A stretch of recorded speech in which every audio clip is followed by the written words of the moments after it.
All right, and so the last portion of this, which wasn't necessarily in my beginning example, but nonetheless, one I would like to add is the ability to, we've seen how in our last video we could put in a value, and when we click Add Movie, we're getting something from that text box, and we're printing it out into a label, or displaying it on a label. But how about the opposite? Let's say the user types in none. This is just the example I'm going to be using.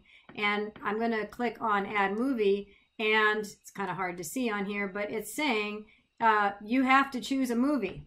And so the point here in this video is that we're going to write text to, or write information to the text box. So in our last video, we got information from the checkbox. In fact, if we type this, there we go. So now we want to do the opposite, and that is I'm going to display, in this case, if they type in none, I'm going to say you have to choose a movie, and we're going to update this text box. So that's what we're going to do. It's relatively simple, although not really intuitive. And so what we're going to do is I'm going to come back into our code. And in the last video, or at some point in time anyway, we checked to see if the user actually put something into the text box. And if they did not, then we printed something out on the label. So now what we're going to do is we're going to say, I guess we could do it here. If the movie is equal to none, then we're going to do something. And the reason why I'm choosing, I have to put if on top, is because I don't want the default to be, if they type in none, this will evaluate to true, won't it? So then this will run instead. So I need to make sure that first I check to see if they typed in none, and then if they did not type in none, then I'm going to check to make sure they typed something in at all.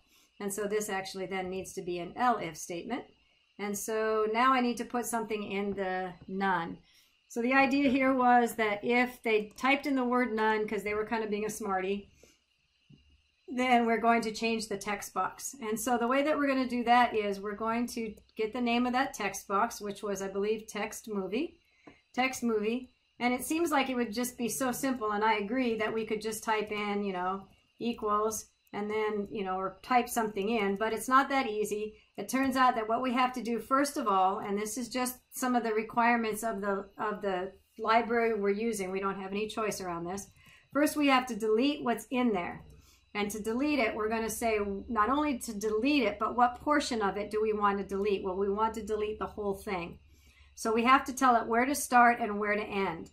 In other words, we'll say starting from position 0, from the very beginning of the string, whatever they put in, and then we're going to use this keyword that says end. And so delete everything from the beginning to the end. If you wanted to just append something, you could say from position 0 to position 1.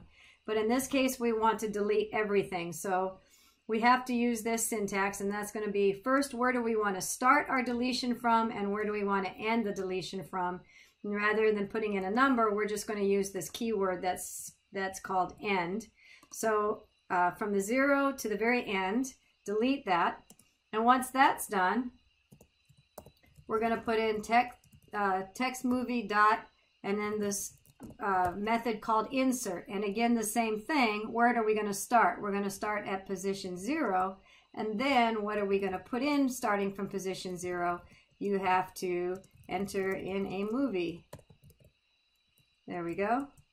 And now we've done a couple of things when we add that movie. So now we're checking to see if the user typed in the word none. If they did, then we're going to delete what's in that text box and add something new. Otherwise, if that's not the case, we'll check to see if they just left it blank before they click the button. And if they did not, if they did actually put something in and it's not the word none, then we'll print that movie to the label. So let's run that and make sure our code is working. And so if we type in, if we click on the button, nothing happens.